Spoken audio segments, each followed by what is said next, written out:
Welcome to Fast Talk, the Velo News podcast and everything you need to know to ride like a pro.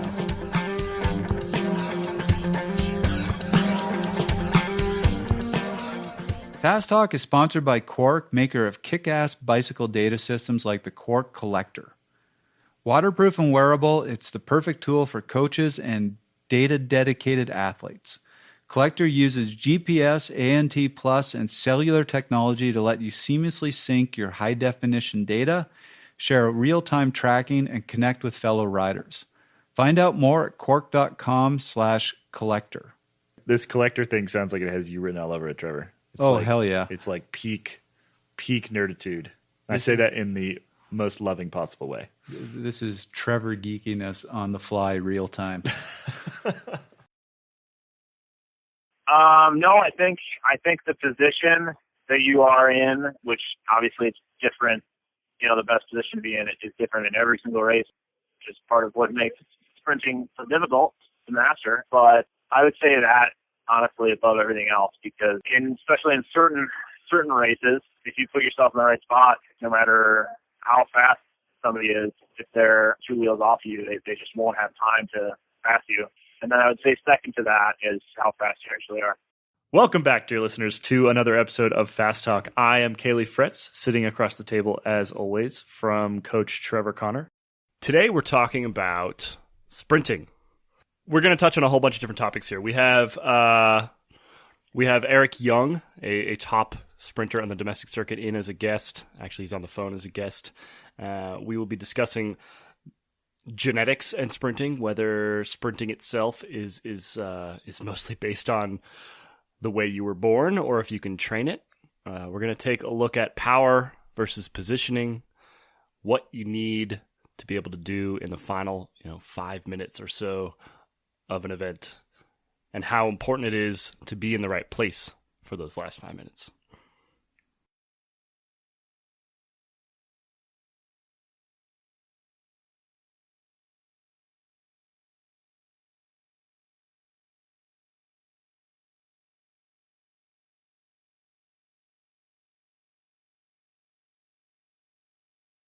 Let's start with genetics. I think that is an interesting place with sprinting in particular, because purely anecdotally, it does seem like an athlete, when they try to sprint, they come at it with sort of a base level, and it's not, whether they've trained sprinting or not, some people are just better sprinters than other people. More fast twitch fibers, fewer slow twitch fibers, I'm assuming. I think that sitting at this table here, Trevor and I, is a N=2 study. We're both similar in a lot of ways, similar in strength in a lot of ways. We can contend in the same races, and yet, Trevor, I think it's safe to say that you're a terrible sprinter. I apologize if you think that's mean. I like to say that in a straight-up sprint against a kid on a tricycle, I call it a pretty even bet. And I, on the other hand, have never really trained sprinting much in my life, and yet the races that I won were almost always in a sprint. I was never sort of a big bunch sprinter, but last sprinter standing is the way that I think Trevor, actually, you described me as that one time. And again, this is not something that either of us have really trained, and yet we start with these very, very different base levels of competency, so to speak. Trevor, you've done some research into this. Why is that the case? Why do people show up at a bike race and some are just straight up better sprinters than others? So first, let's differentiate. There's probably 3 aspects of the sprint finish, and we're going to address all of them. Right now, when we're talking about the genetic side, we're talking about what sort of power can you put out. So I'll get to that question in a second. But even if you can put out that big power, it doesn't mean you're going to win a sprint, because we also have to deal with all the field dynamics. And there's also a bit of a attitude, call it a fearlessness side of sprinting. You have to be willing at high speeds to be bumping shoulders with a lot of big people who want to eat you for lunch and somehow get past them for the finish line. And you have to have all of these different aspects, and we're going to talk about all these different aspects. So if you are like me, more than anything in cycling, sprinting is genetic. You either have it or you don't, and you don't have it. That sucks, but there are still things you can do to finish well in a sprint finish. But let's start there. Let's start with the why you don't have it, physiological Trevor. size. There are a lot of factors that contribute to the sort of power you can put out in a sprint. And really just the biggest one is your fast twitch to slow twitch muscle fiber ratio. And your sprinters are going to have more of those big fast twitch muscles that can put out a lot of power. Versus somebody like me, if there was a fast twitch muscle fiber in my leg, it would be feeling really lonely and looking for companionship. That being said, we're still talking about cycling. So your sprinters aren't going to be pure fast twitch muscle. They're not going to have pure fast twitch muscle fiber. They wouldn't get to a finish of a race. They're still going to be predominantly slow twitch. They just have more fast twitch than other riders, more of a time trial style rider like me. One of my favorite quotes was from Cancellara. I had a chance to talk with him about this, and he said, "Yeah, I think that sprinters have big muscle. People like me have little muscle." This is coming from a guy whose quads actually have enveloped his knee, so I'm not sure how accurate that is. I think there was something lost in the translation Maybe there. lost in the bit of Fabianese there, yeah.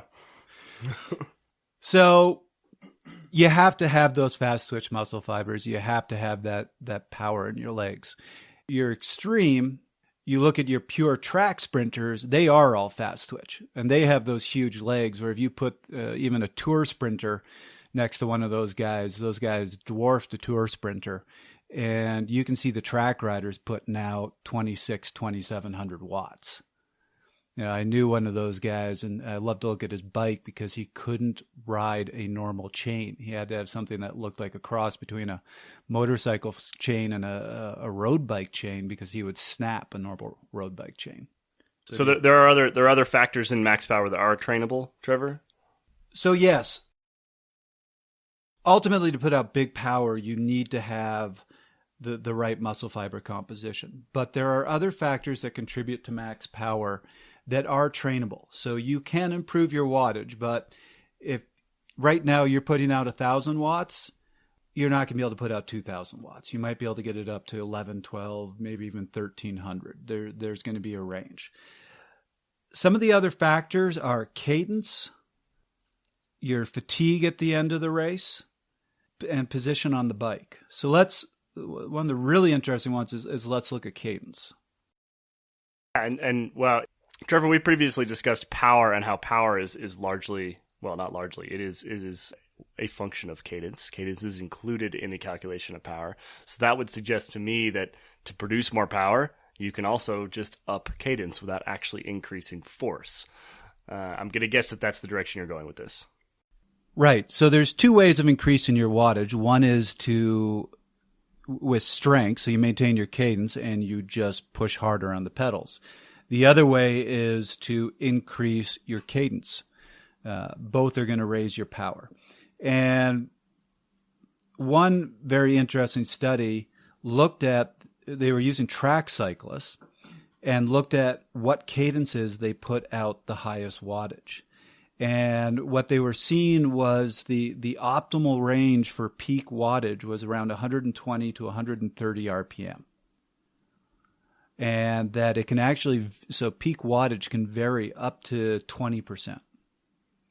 So if you're down at 60 RPM or you're really high RPM, your power is going to drop significantly.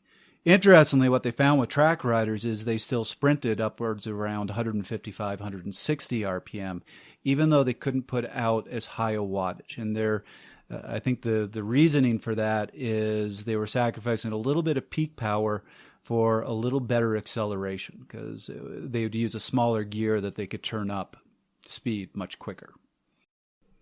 I can't imagine spinning my legs at 160 RPM and actually putting any power into the pedals. I mean, that's the other side of this discussion is we could say, it's easy enough to say, okay, just increase your cadence and you'll increase your power. But the reality is you have to maintain force while increasing cadence to actually increase power. That's the way that the calculation works. And it's easier said than done. But like you said, totally trainable. That is one thing that we can definitely train. You can, would that come back to sort of neuromuscular training, I would suppose? Right. And actually, you just went right where I was hoping to go with this, because there was another very interesting study. This was done in 2012 by a Dr. Dorel out of France, where they looked at muscle activation patterns in a sprint. And they looked at how your activation patterns change as you put out bigger and bigger wattage. And it wasn't always what you expected. Like, for example, one of the things they discovered is you don't really increase the amount of force you're putting out with your quads. And you actually also don't maximally use your quads. This gets really complicated, so I'm going to try to simplify this, and I apologize ahead of time if I get it slightly wrong. But I want to get the key message across here is what they saw when these high-level cyclists were sprinting was there was a lot more activation in the hip flexors and the hip extensors and the knee extensors, knee flexors. So basically you were using more of your hamstring, you were using more of your glutes, you were using more of, what we just call your hip flexors. They actually saw very little use of plantar extensors. So basically your ankle wasn't that important in the sprint. What all this means is as you were getting up towards max power, you weren't necessarily putting out more force with the same muscles. You were recruiting more muscles, and what they saw was you were generating power through more of the pedal stroke. So this goes back to those track sprinters. Like track sprinters often sprint seated, right, and still put out all that power, which I find kind of insane. They'll stand up right at the beginning of the sprint and then sit down almost immediately. But they can do that because they are recruiting these additional muscle groups very effectively. Right. And amazingly, so I think it was this study or maybe one of the ones I'm about to talk about, they were seeing track sprinters still able to put out 1,800 watts seated. I can't even, this is sort of beyond the realm of comprehension, honestly.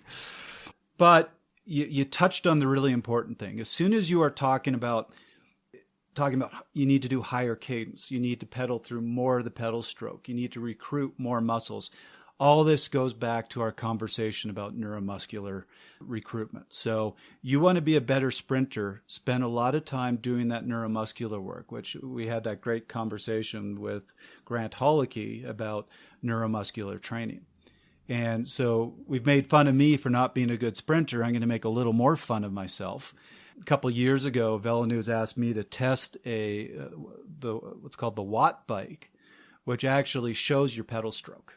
And you can work on the smoothest of your pedal stroke with this little graphical display. Like a CompuTrainer spin scan thing. Basically, yeah. CompuTrainer spin scan thing. I remember getting this thing out of the box, and I was like, I think I told this story before, but I'll tell it again. I just felt I've been racing for years. I'm going to crush this. I'm going to have the best spin scan you've ever seen. And I got on this bike and started pedaling really hard and did a couple threshold intervals, and I was carving this nice figure 8. And then I looked at the instruction manual to see what it meant, and it said, figure 8 shape, beginner cyclist. And so even though I will say I'm genetically not designed to be a sprinter, that indicated I don't have the best pedal stroke, best neuromuscular recruitment patterns. That might also be contributing to my poor sprint. 2 years ago, I did a phone interview with Eric Young, who's a 2-time national criterium champion and now rides with Rally Pro Cycling. Eric gave me some of the best advice I've ever heard about sprinting in this interview.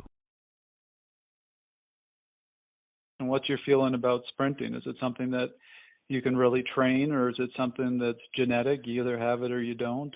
How do you feel? I would say the physical aspect of it is a lot very genetic, but determining like how you actually do in a race, like there are a lot more factors than just how good of a sprinter you are running in a straight line. So like just how many raw watts you can put out. So I think that aspect of it is very genetic, and of course, like, it is very malleable. I mean, I've improved a lot doing training and stuff, but then again, you know, there are guys that no matter if I train it or not, I'm going to be way faster than them. So, but the aspect that I think you can work on a lot is how you ride the, you know, the last 3 or 4K of a race, and, you know, how you just manage yourself in the sprint, your mentality, your strategy, like what wheels you're following, how you're doing it. So I think that's where, you know, the biggest improvement can be made, and that's also not really dependent on your genetics. Anyone can improve in that, even if they're not really that fast. They can still, if you're in the right position at the right time, you can still do pretty well, even if you're not all that fast. So, yeah, I would say it's kind of both, honestly. But what would be your recommendations to riders, especially to people who don't have that natural huge wattage to rely on? What sort of preparation can they do to help them perform better when they finally get to the race? Well, one thing that I do in the off season is a fair bit of gym work, and that's just not like super serious stuff, but I find that, you know, especially non-sprinters, you know, they can go 10 years without ever getting in a gym, and all they do is ride. And so you're extremely adapted to riding at 200 watts, right. But sprinting at 1,500 or 1,000 plus, whatever, you know, your max wattage is, sprinting at that is a very different demand on your body. And in my mind, I mean, I think it makes sense to adapt to that ahead of time and get your body ready to accept a way heavier load. So for me, I do a variety of gym exercises, and there's a million training plans out there, but really you can just stick to like the basic squat, lunges, and, you know, work up a little bit of weight, and then, you know, do a lot of different stuff, do some plyometrics. Like, there's a million ways to do it, but I think any of that will help in the long run. And since you're doing it in the off season, it doesn't really take away from your specific training, like in the season. So I really don't think there's too much of a negative to that. You know, I think sprinting is a part of cycling that demands kind of an overall fitness of your body. Like, sprinters look a little bit more like normal people than cyclists. Most cyclists do, like the climber guys, because you do have to use your whole body. And so I think that makes sense to train your whole body then, and not just on the bike.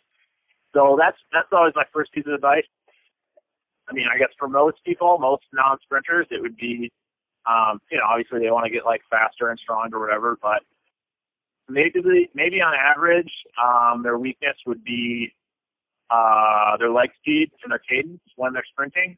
I know my teammates and I have done like a training camp and stuff. We've done, kind of sprints where everybody does the same thing, and just looking at like, obviously, maybe my power is higher than everyone else's, but my cadence was also like 20 to 30 RPMs faster just across the board sprinting. And that's, a lot of them didn't realize that. They were sprinting at, 100 or 110 RPMs, whereas I was sprinting at like 130. And that's a big difference. It allows you to accelerate a lot faster. And that's something, too, that most people could try out relatively easy, just be in a slightly different gear at the end of the race and, see if that helps you. So you think for people doing a lot of cadence work is going to help them? Is there any good cadence work? For me, I do a little bit of fixed gear riding, just like on the road, and hopping on the track as well is awesome. That stuff's really good because it just forces your body to learn how to pedal fast. So that's a really good tool, but not everybody has access to that. It's really simple, little ring sprints.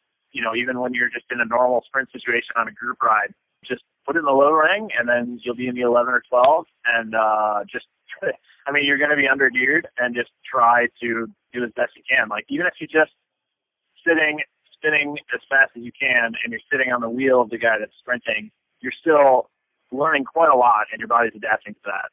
Even if you're, it's too under geared to come around someone, that's still a good exercise. So doing stuff like that, downhill sprints are good as well, just because it simulates the higher speed of a race versus just sprinting from 18 miles an hour when you're training.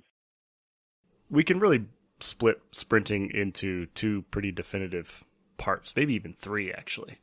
There's the lead up to the sprint, there's the acceleration period, where I guess where generally a sprinter would first get out of the saddle, or when you're getting up sort of north of 60 kilometers an hour, that real acceleration period, and then you have holding onto it, because the sprint is generally somewhere in the order of 150 to even 300 meters long.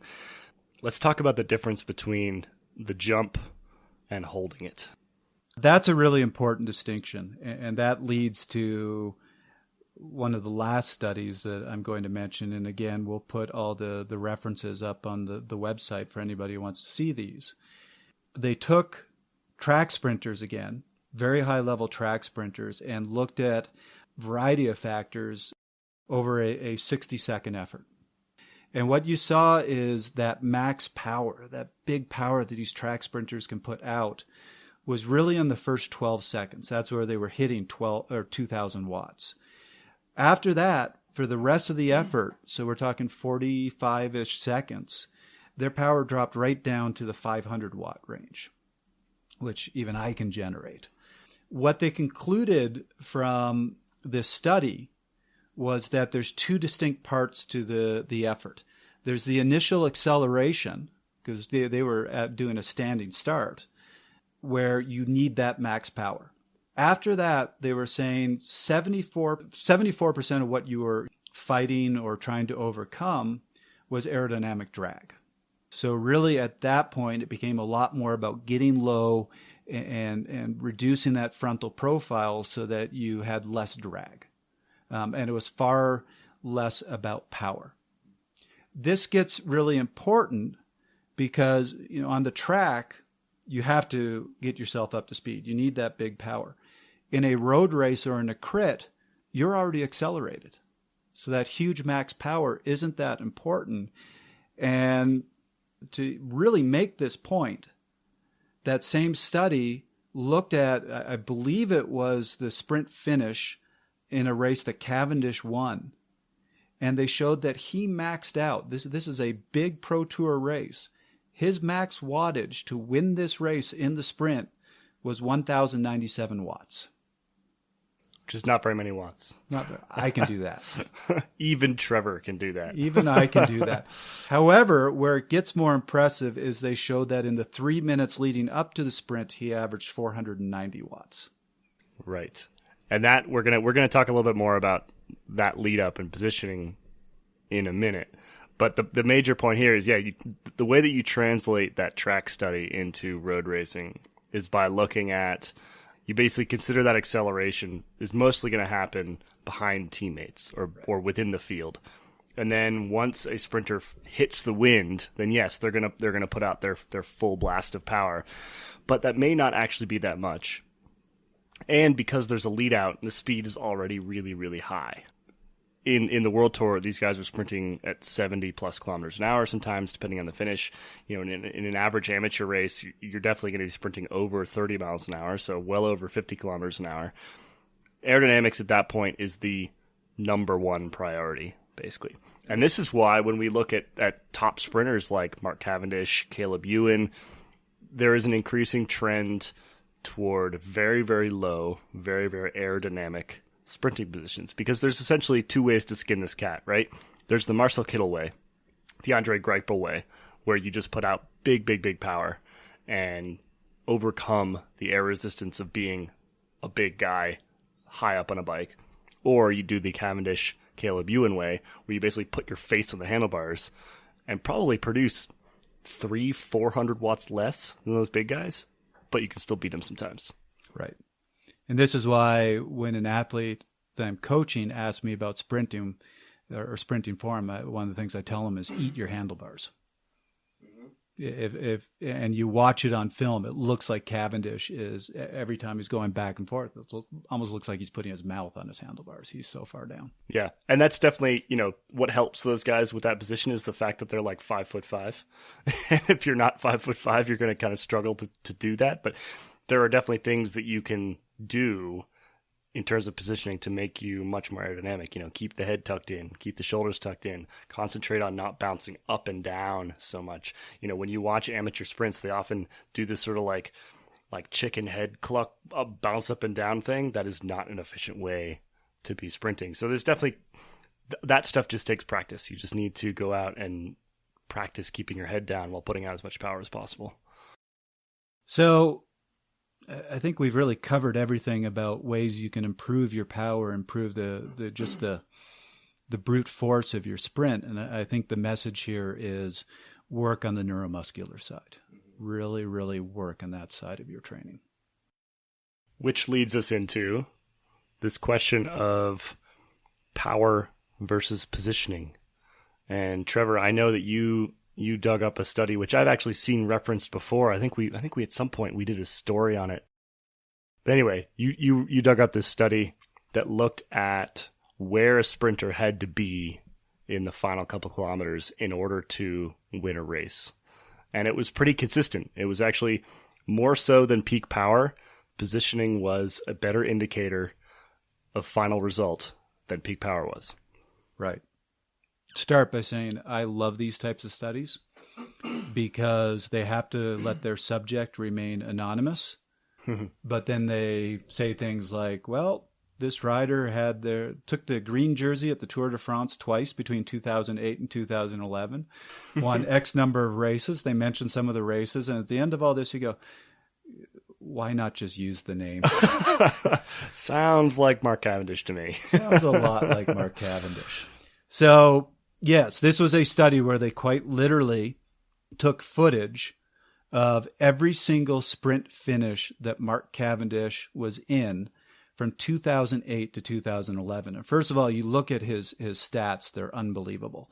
Of the Grand Tour stages that finished with a sprint, he won 58%, lost 29%, and was simply dropped in 12%.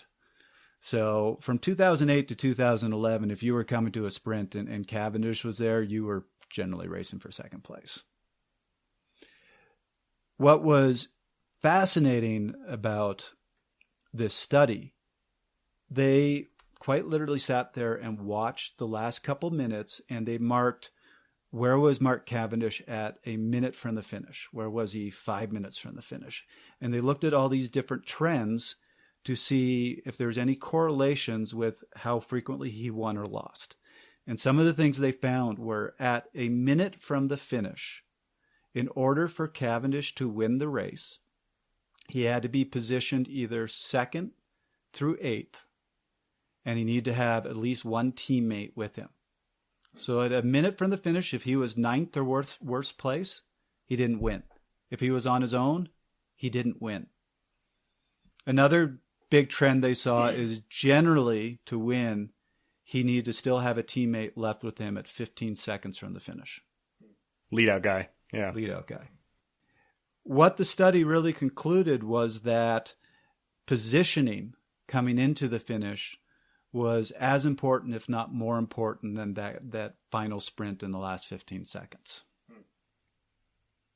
Which brings us back to the fact that you do not necessarily need to be the most gifted in terms of peak power to have a pretty good sprint. I mean, it sounds to me like if you put yourself in the right place, then you've set yourself up for success, so to speak, right?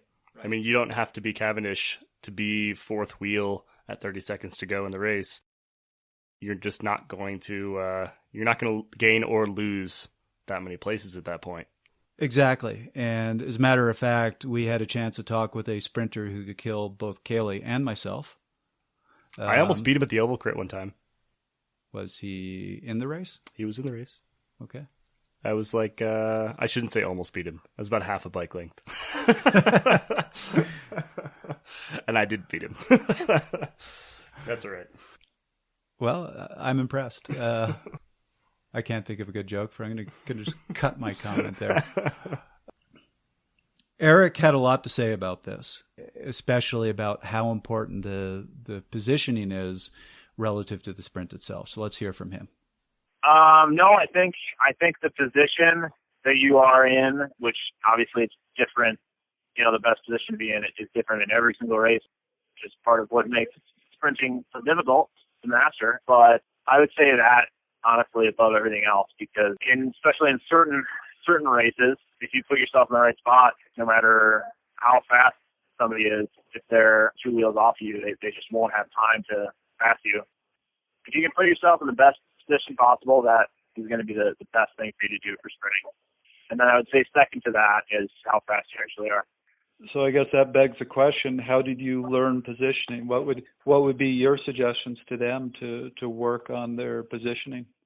Practice, and it takes a willingness to try things that you're not initially comfortable with. So, the only way you're going to know if you can win a sprint by leading it out at 300 meters is by trying that. And then if it works and you jump super hard and you gap everybody and hold it to the line, then you've kind of acquired this new skill where, okay, now I know like what that feels like, what that looks like, with where I need to be at 1 kilometer to go and at 2 kilometers to go and at 500 meters to go if I want to do this at 200 meters to go, whatever it is you want to do. It takes a willingness to constantly change your strategy initially, because if you just keep trying the same thing, you're not going to learn much. But also it takes that willingness to risk new things and then to kind of learn from it and, kind of analyze after the race, like, this is how this course of events followed from this, and being in this position at 1 kilometer to go led to me being here at 300 meters to go, and then that's why I was able to win the race or whatever. Are there any general rules that you find you always follow in the sprint finish, or is it really a feel thing where every race is completely different? One rule of thumb for me is that I've lost a lot more races by being too conservative and not being willing to, go too early and lose, rather than, trying to stay that until the very perfect moment. And then if that moment never appears, then you're kind of screwed. So I've lost a lot of races that way. And so my rule of thumb that I've tried to adopt, and it's difficult to do, but is to, when in doubt, lead it out. I mean, just like, don't wait too long. Make sure you do something. Make sure you try your plan. The most frustrating way to lose is to be sitting there as you cross the finish line with gas in the tank and you didn't actually do anything. Whereas you go too early and somebody passes you and you get second, it feels like a lot better than not ever putting yourself out there and trying. So that's my rule of thumb, especially for newer, less experienced riders, because you don't know really what your limits are. So don't be afraid to fail and go too early. You don't know if it's too early, really. And the only way you're going to figure that out is by messing it up and losing and figuring that out. So a lot of people, when they think about the sprint, they think about the last 200 meters.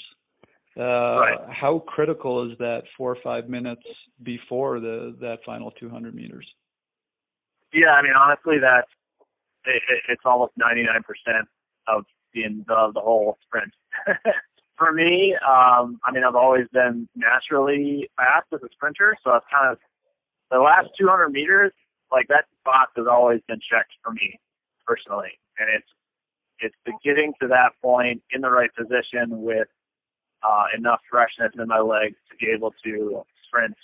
That is like 100% of the challenge for me. So, yeah, I think a lot of people focus on the actual sprint, but you're only gonna change.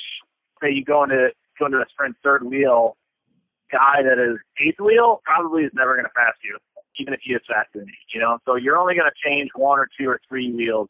You're only gonna pass the 2 guys in the final sprint. So you have to be able to put yourself in a place where you're able to pass everybody in front of you. Did you have any other thoughts or wisdoms for sprinting or the sprint finish? I think it just depends on the type of rider you are. So I've won races where I can go pretty far out and continue accelerating all the way to the line, and so I'm able to hold people off. But of course, Tour California next week, like, that's probably not the best strategy, because Cavendish and Kill are there, like, they're going to be able to come around you, So right. It depends totally on the race and the other racers that are in the field. Think critically about every race before you are actually in the race. Come up with a loose plan and then be flexible with it. Don't give up.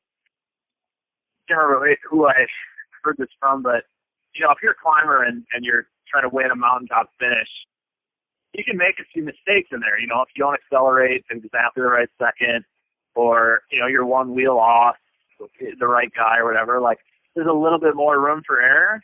because the effort and that critical moment is drawn out so far, right? So long. Yep. Whereas taking a sprint, like a lot of times, if you make one mistake in the last 5 minutes of the race, you're done.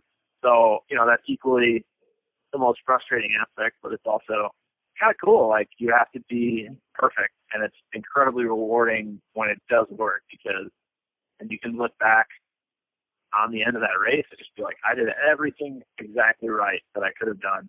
And, it doesn't happen all the time, and which gets to be extremely frustrating, but when it does, it's totally rewarding and it's awesome. And it's one of the more, unique aspects of racing, I think. Fact of the matter is, and again, Eric said this, even somebody like me, who's an awful sprinter, if I can hit that last 200 meters top 10, I can finish top 10.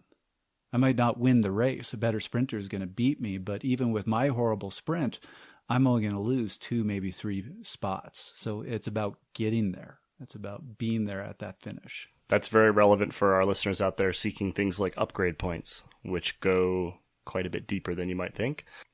Yeah, put yourself on the very front of the bike race at 400 meters to go, and the worst you're going to do is 8th. That's enough to score yourself a couple points. Right, which also means, because I see this a lot in races, don't quit. I see so many riders get to that sprint finish in 7th or 8th wheel and they just sit up. Keep going. Keep your head down. You might not win, but you can still get a top 5 or even potentially a podium. So obviously positioning is really important. It's also easier said than done. Having a really good team definitely helps, but I think a lot of listeners out there are going to be either racing unattached or with small teams or with teams that aren't particularly well organized. The end result being that you're often going to have to kind of fend for yourself at the end of a bike race. How do you train to put in that effort that is required at the end of a race to keep you in position? I mean, because you were talking about the CAV study earlier that looked at those last couple of minutes and him putting out, what was it, something 490 watts for 5 minutes, something like that for the end of these races. I mean, that's for CAV definitely, but really for almost anybody.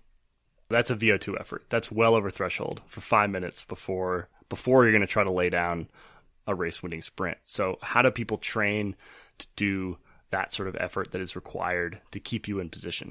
I think Eric said it really well, that I can't remember his exact wording, but basically he said that final sprint is the icing on the cake. That really most of the sprint happens before you put down that big wattage. So if you think I want to be a sprinter, so all I'm going to do is go out and do sprint intervals, you might have that big power, but you're right. You're never going to be at that finish to be able to use it. So sprinters need to put a lot of work into that VO2 max range so that they can be putting out above threshold power for 5, even 10 minutes and stay at the front and get and be there for the sprint finish. Doesn't matter how big a power you can put out if you're not there at the end because you got dropped in the run-in to the finish. And that sort of work is more, we've talked about this before, the Tabata style intervals, to doing 30 seconds on, 30 seconds off, or a whole series of 20 seconds on, 10 seconds off, where you're putting out a big above threshold effort, but then give yourself a very short recovery and you keep repeating that. So you're training your body in an oxygen-starved, unrecovered state to keep generating big wattage. Sounds really unpleasant. People always say that being a sprinter is like the easiest job in cycling. You just show up and sprint at the end, right? You're not a climber. You don't have to like sit at threshold for hours and hours on end. But no, it can be pretty painful in the last couple of minutes of a race. That's for sure. That run-in is the hard part. So let's say you have that big VO2 max power to really be able to fight or be at the front for those last couple kilometers. And let's say you have that big power for the sprint.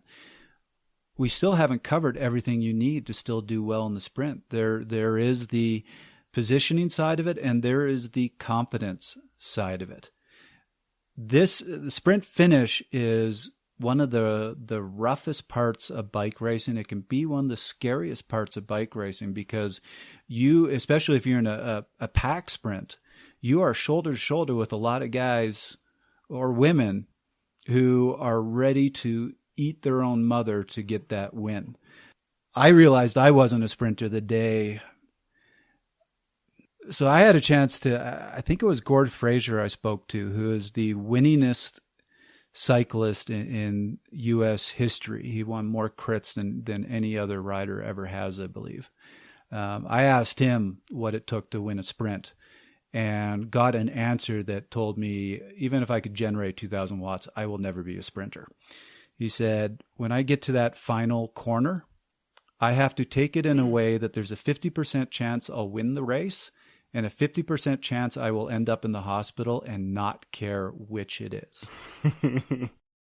Yeah, I mean, I'll say from personal experience, because around this table I'm a bit more of a sprinter than Trevor. I will not pretend to be anything like Gord Fraser, but definitely won a few sprints in my day. My brain would just turn off in the last lap. That's the way that, like, it was. I would categorize it as a fight or flight response. I think, you get a surge of adrenaline, and yeah, basically my brain would just turn off, and you just do. You stop thinking about what you're doing. You just start doing it. I would love to be able to describe better what the last lap of a crit was like, but I honestly couldn't tell you most of the time because, yeah, like I said, the brain just kind of turns off and you do what needs to get done, and you open it up and your brain kind of turns back on after you cross the finish line. And I think if you're scared of that, then being a sprinter is probably not for you.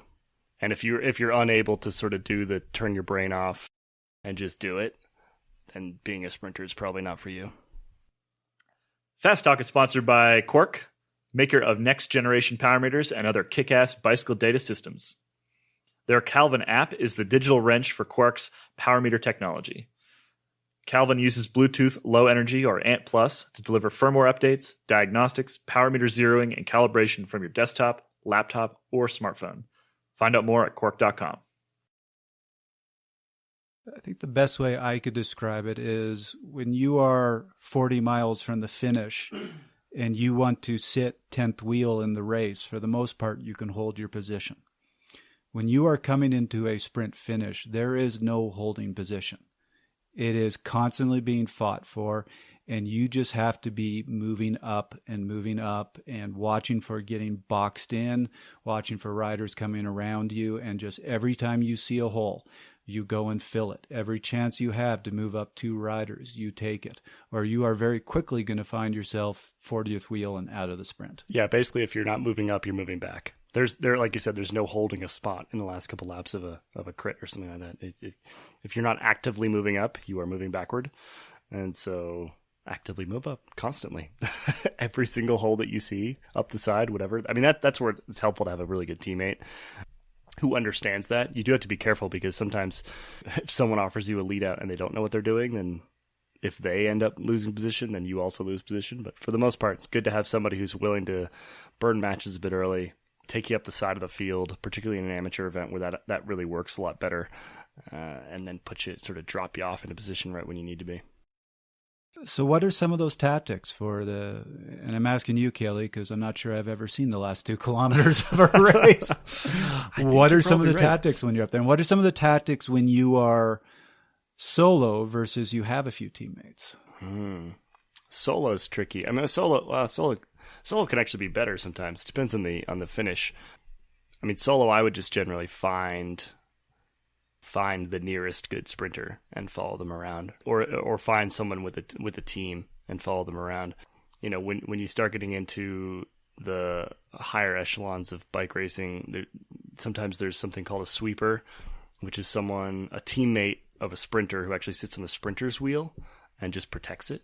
If you can elbow that guy or lady out of the way and steal the sprinter's wheel, that's pretty ideal. If you have a team, this goes back to everyone on your team should have a role, not a plan.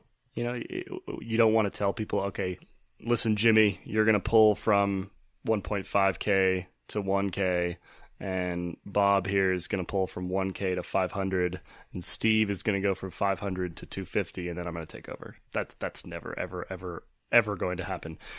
But if you put people in the right order and they know what order they're supposed to be in, and they just go as hard as they possibly can until they can't go anymore, and then you hope that the timing is right? The one thing you can do is say, all right, if we have 3 of us up here, and with 3 of us, we know we don't want to hit the front until 1.5K to go. If we have 5 of us up here, we can hit it a bit earlier, right? That's the only sort of plan you can really make. But beyond that, yeah. I mean, just make sure everybody has a role, make sure they know who the last guy is, and make sure that they understand that they are not actually sprinting for the finish line, that their finish line is earlier. And this comes back to amateur racing. We're not always the best at sticking to our roles because everybody wants to win, right? I think this is a pretty classic thing where the last man on the lead out is like, oh, I could see the finish line, I'm just going to go for it, right? That doesn't work, because that means that they're going to hold back a little bit and not pull the actual sprinter up to where they're supposed to be. Yeah, your finish line is 20 seconds before the finish. Exactly. Yeah. And I would say in your lead out train, the order should generally be worst sprinter to best sprinter. Yep. So I was always the first one in the lead out train because I was always the worst sprinter. So my job was to sit on the front and get the pace really high to discourage anybody from breaking away. And that would also allow all my teammates to get in behind me and get into position. So I would take well before you'd ever see the finish, I would take a 5, 6, 7 minute pull at a very high pace. And I would probably be off 2 minutes before the finish or a minute before the finish. And then each rider after me would take a faster and shorter pull until the final lead out guy was practically doing a sprint. Yeah, I mean, the last lead out man is sprinting. Their finish line is just a little bit early. That is a full on sprint, and theoretically the sprinter behind them is even faster, so can keep up and then can accelerate once again. We caught up with Kiel Reinen, who rides for Trek Segafredo and has been an integral part of John Degenkolb's lead-out team for much of the season, including at the Tour Dubai, Tour California. We asked him about timing of lead-outs, because in a lead-out, sometimes it all comes down to timing. Get those guys into position, final K. The priority is always position before depth, so it's better to run short and get those guys where they need to be than wait and be too far back. So ideally, I'm dropping Kuhn off with about 600 meters to go, 700 meters to go. And, if it's not working out right and we're too far back, then I got to use my energy a little earlier and make sure with the K to go, they're on the right wheels at least. That's interesting because armchair quarterbacks like myself, we look at the television and we more often see teams that look like they go too early, but you're making it sound like that's intentional, that it's better to go too early than to go too late. Yeah, I mean, it's you don't want to be first into the wind, but if you're in that final K and you're more than 15 wheels back, it's already too late. So it's better to err on the side of caution, especially if you're running a short train. When a team's got GC interests and sprint interests, they might not have as many lead out guys. If you're coming to a race like Quick Step is here with almost everyone committed to the lead out train minus 1 or 2 guys, it's a lot easier to hit the front earlier. So it just kind of depends on the depth of the lead out train. Any tips and tricks for amateur bike racers out there trying to put a lead out train together in the Cat 3 field? Decide what side you're going on before the race starts. That's a good one, actually. Depending on what wind and probably the way that the finish is. Yeah, it depends on those final few turns and the wind, and mostly just so that everyone's on the same page. You don't want to be. Sometimes you got to change the plan on the fly, but it's better if you don't. So sprinting isn't always out of a big bunch, right? I mean, it's not always going to be a big peloton that comes into the finish, and I will say that. I think I mentioned this earlier that those were always my favorite sprints when it was down to, instead of being 80 guys, it was down to 20. Then I was a lot more confident that I was one of the fastest guys in the group. But it can be even smaller than that. If you're the type of rider like Trevor and you need to go for a breakaway in order to win a race, you still need to be able to sprint out of a break occasionally. There's, the chances of you coming in solo a lot less than you coming in with 3 to 4 other riders. So let's talk a little bit about the things you can do coming into a finish to make sure you win out of a group of 3 or 4 riders. And this could be, honestly, we could talk about this for ages and all the different sort of scenarios that you could go through, but there are a couple just good tips that you can follow pretty much every time. Yeah, this is really more you than me, so you can ask me about the what do you do if you're going to be 4th out of a group of 4.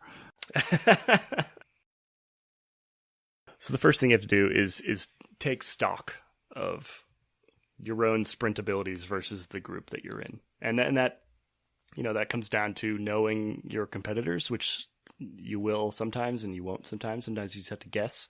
Be very, very careful assuming that a bigger rider is a better sprinter.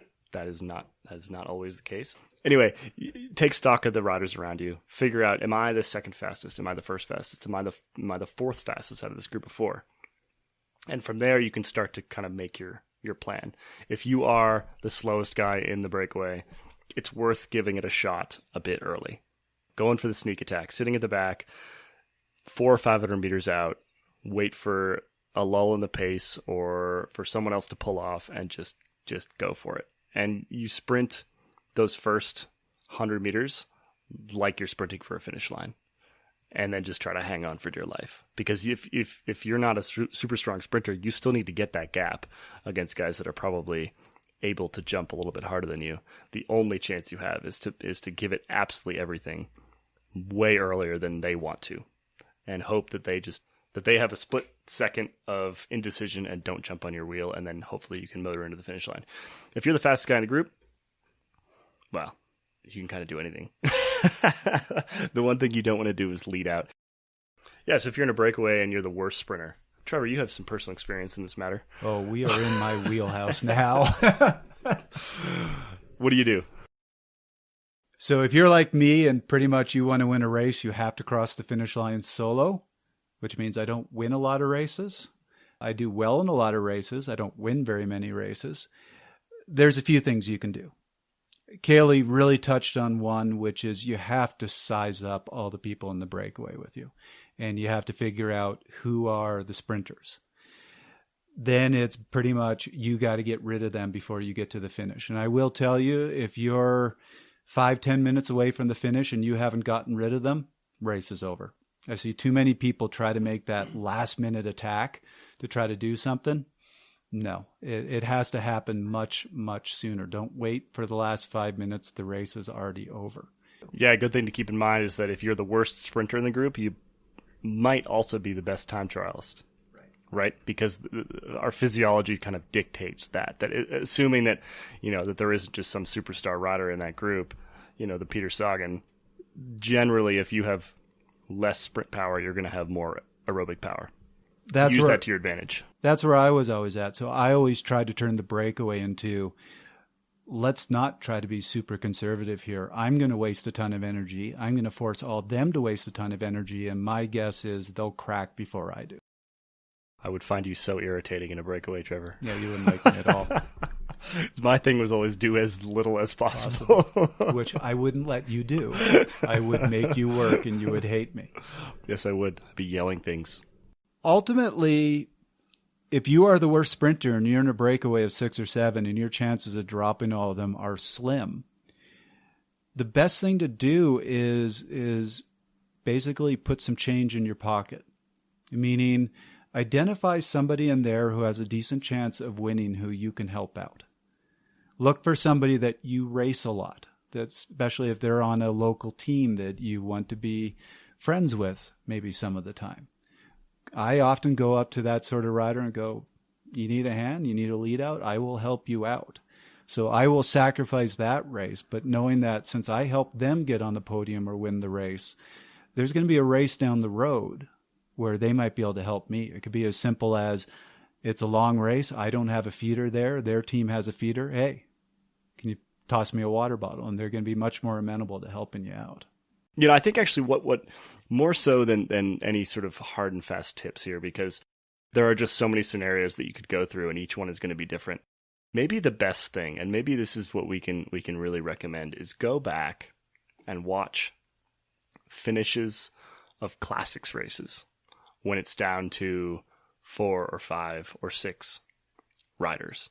So, for example, we have two sort of slightly different finishes on the same weekend at the very beginning of this season. So, Omloop Het Nieuwsblad, which was won by Greg Van Avermaet over Peter Sagan and Sepp Venmark. And then the very next day, Kern-Brussel-Kern, Peter Sagan, who won over a group of 5 in the finale.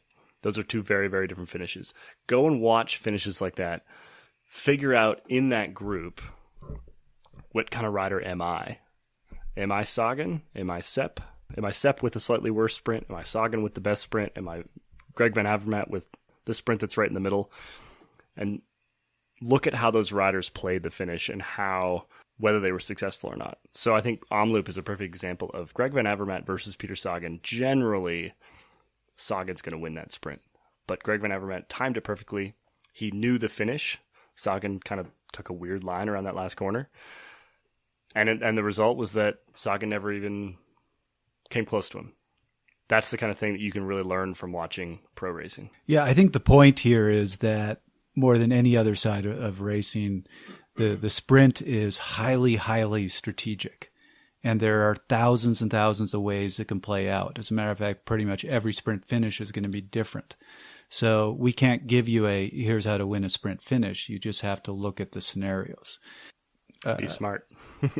I think it's be smart, learn how to read the field, work on that neuromuscular side to get your power up, find that confidence to fight for position, and then beyond that, it's however the scenario plays out. It's going to be different, and you're just going to have to make quick decisions and hope they're all right. Trust your instincts. Yeah. Yeah, I mean, once you've maxed out your genetic potential in terms of that peak power, then you can really start thinking about, okay, how do I build my VO2 so that I'm a little bit fresher in the last 20 seconds? You can start thinking about, how do I position myself up near the front with the least possible effort? Because that gets you a little bit fresher in the last 30 seconds. A lot of this comes down to just being, who has the best legs at the very, very end of a long, hard day. And a lot of that comes down to just being really efficient. So I think if I could give any advice on the sprint, it's basically the one thing not to do, which is to not make a decision. When you're in that sprint finish, you're going to have to make 40 decisions in 5 minutes. And if you hesitate, if you question and don't make a quick decision, I almost guarantee you're going to shoot back 10, 20 places and you're going to be out of contention. You aren't always going to make the right decision, and you have to experiment a lot. But I guarantee you, if you make no decision, you're out of contention. Yeah, the answer should pretty much always be yes. Should I go to the gap? Yes. Should I follow this guy? Yes. If you think of it, it's a yes. Just do it. And like I said, my brain would turn off at the end of these races. So honestly, I can hardly even tell you what sort of decisions are made, but I'm sure that there were many decisions made, and almost always, yes. That's that fight or flight kind of response. Get yourself amped up, get a bit of adrenaline running, and just go for it. Well, dear listeners, that was another episode of Fast Talk. As always, we do love your feedback. You can email us at webletters@competitorgroup.com. You can subscribe to Fast Talk on iTunes, Stitcher, SoundCloud, and Google Play. And while you're there, be sure to leave us a rating and a comment. Also, while you're there, check out our sister podcast, the Velo News Podcast, which covers news about the week in cycling and also features myself, as well as Editor-in-Chief Fred Dreyer and our news editor, Spencer Powelson. Become a fan of Fast Talk on Facebook at facebook.com/VeloNews and on Twitter at twitter.com/VeloNews. Fast Talk is a joint production of Connor Coaching and Velo News, which is owned by Competitor Group. The thoughts and opinions expressed on Fast Talk are those of the individual. For Trevor Connor, I'm Kaylee Fretz. Thanks for listening.